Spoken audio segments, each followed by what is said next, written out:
So, why did we start a retreat company on top of everything else that I was already doing in life, right?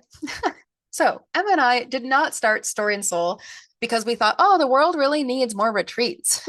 It was like, we actually just really care about how people are traveling. We care about the way in which people are experiencing this land. We care deeply about showing more people what Scotland holds.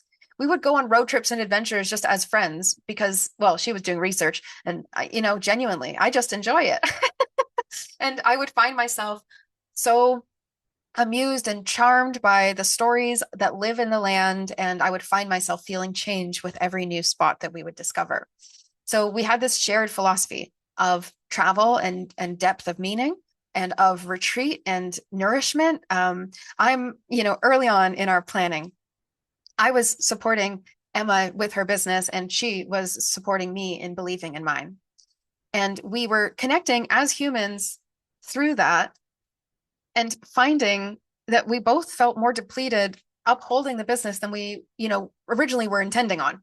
So I've been very adamant that, Emma, hey, we've got to relax and enjoy the process, right? We've got to enjoy having some sort of spa experiences and really landing within because that's so crucial. We have to be in our bodies. And she said, absolutely yes. Because, who's going to say no to more spa suggestions? And I really needed someone to value the work that I bring. Emma stopped me after our last retreat and said, like, I knew that you were good because I believed in you. I've never seen you work like that. And it was amazing to see. Like, you are always subtly doing something. And clearly people are resonating with you. Clearly, however you're talking to people is really working, right? We believed that, and we still believe that travel is not just about a bunch of trips and snapshots, even though we'll also make sure those can happen.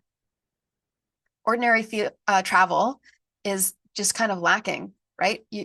I remember going to Versailles and feeling like everyone was taking photos, and I didn't get to feel like I could understand what Marie Antoinette was experiencing when she lived there, right? I was like, oh, okay, this is really a tourist visit. And I told myself I need to go back and I want to experience it as if I was actually there. So that's one of my bucket list items. But travel doesn't need to just be about checking attractions off of lists. And in fact, when I was in Paris, I wasn't like, okay, I need to go back and do this right away. I thought, well, eventually when I'm meant to go back, I'll make sure that I have a reason to go back and other experiences, and I'll make that happen. And never really landing in a place is usually what I see people doing when they're only going away for short bits of time.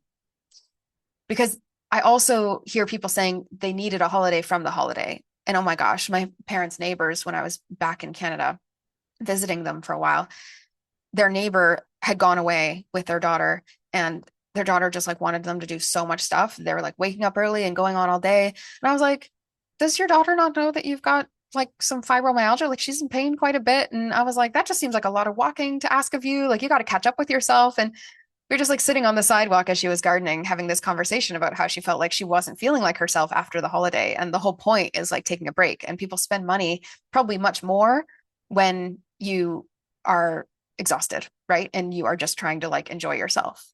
So, experiencing beautiful places, you might not be feeling changed when you're seeing them because you are not present and there. And that's what we really care about, is helping you to feel present while we also experience Scotland together, and that you actually create a relationship with the place, and that you leave room for stories and your own story to unfold, because that's really why we're going away, is to make sense of our own story and to place it in some different location and see how it unfolds, right?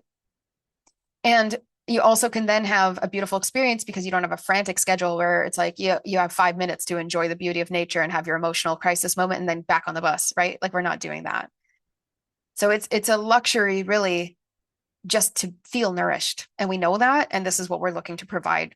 I come with years of experience with aromatherapy, reflexology, Thai yoga massage, restorative and yin yoga, but more so psychic oracle, intuitive work, hypnotherapy, and shamanic healing and journeying work. So a ton of experience when it comes to healing the subconscious, aromatherapy facials, taking a good bath, just relaxing, knowing who you are again, all those things. I have trained just for this moment, right? The story part that Emma brings is so necessary because we got to feel connected to history and folklore and the people when we go places, right? We got to feel connected to the people. That is so silly to go and then be like, I didn't even talk to any Scottish people. And you need to connect with the culture. We will find ways for you to feel as though you can recognize and see yourself within these spaces, the landscapes and the local traditions, and also people's personal stories, the stories that we carry around with us. When you go on retreat, do you ever find it's easier for you to be a little more honest with strangers than with yourself? I know a lot of people don't find that, but many do. Many do find it's easier to be more yourself around people that you don't have a previous story with that has told you how they see you. And then the soul part, what I am looking to bring and carry, is bringing meaning and healing and wonder back to your life, and ceremony and nature and intuition, creativity as well. I believe opening to inspiration is opening to the divine wisdom within ourselves and outside of ourselves. So also dreaming. I would love to hear about the dreams that you have while we're on retreat together. Isn't that crazy? I love hearing about your dreams. Let's talk about that over breakfast. I don't need you to book a separate session, right? There's like an embodiment that happens when we're on retreat together and living with each other in that small little way for that brief amount of time that can be absolutely life-changing, change everything on the trajectory of what you knew before. So a lot more becomes visible when you actually slow down and can experience it, and therefore you get more out of your travel. So we're not going to be relentlessly spiritual and adding meaning into every sippy cup that comes into the car. I don't know why sippy cup. That's funny. Maybe someone's going to have a kid on this Soul of the North one. That's like an odd thing for me to say. Not relentlessly serious either, right? Not every breakfast will be talking about dreams. Sometimes it'll be, I slept funny on the plane and now I feel better. I don't know. Laughter is important. Pleasure is important. Gorgeous spaces to be is important. Beautiful things and food is important. Rest matters and fun matters. So those are the things that matter to us for Story and Soul.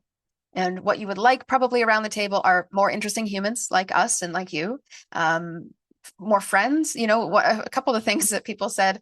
I was reading these little notes from the retreat in April that people left us. And some of the things they said is they actually just loved watching Emma and my friendship. They just loved seeing that two people could support each other in such a pure way and hold their own in their different, aspects. And truly be there. And really, what you want around the table in life in general is like people who want connection, but they don't need everyone to be the same. People willing to actually speak to one another, and just that feeling of like a little temporary community coming together because everyone has an intention in some way, even if it's just to get away and to get to know yourself a bit more. We also really want to respect more regenerative tourism principles, and we really care about that. We are careful about not just consuming a place and actually spending time there. We will not litter. We are going to do things to hopefully support local businesses and leave with a deeper appreciation and a greater, maybe even feeling of responsibility. Allow your travel to actually deepen your relationship rather than become extractive, right? We don't need any more of that in this world. And why we are choosing Scotland, well, who knows? We might choose somewhere else one day. But right now, Scotland just feels so right because both of us have a deep relationship with Scotland, a desire to be on these lands more than not. The landscape itself really lends to Story and Soul. Like there's a lot of stories in the land here and a lot of soul. It lives more within. I do find the further up you go in Scotland, I feel it more and more. There's a lot of old stories here and a lot of alive culture, even from much older times. A lot has also been cleared and wiped out. And I think that's the other piece that we're aware of, that we want to make sure that locals feel as though this is a welcome experience and not something that's just driving consumerism through their precious lands. And to keep some mystery alive, but not just be like creating that for you, but to allow ourselves to be mystified by things. Scotland is really ideal for this. The weather, everything. It's just so perfect for this philosophy. So Story and Soul is expanding beyond one retreat. We are doing this one in November. We also have one planned for March, Isle of Skye, which is awakening wonder from within, going through some different themes. Well, I'll keep talking to you about Soul of the North. That feels pertinent right now, but if you're curious about either or any, just joining us on retreat sometime, and please don't hesitate to reach out to any or either of us from any which way you can find us. I'll put the links below as well. We're going to keep the same values, which is slow and beautiful and thoughtful and connective and rich with story and soulful and hopefully enjoyable. This larger mission about story and soul, I really think Soul of the North is a very clear way to experience it. And we want to create journeys that you're not just remembering because you see the photos and said, oh, yeah, that was beautiful. We want you to remember how you felt while you were there. And that is a game changer with the travel world, I feel. So let me know if this is something that you are interested in. I hope to see you soon on Scottish soil and welcome you back to yourself.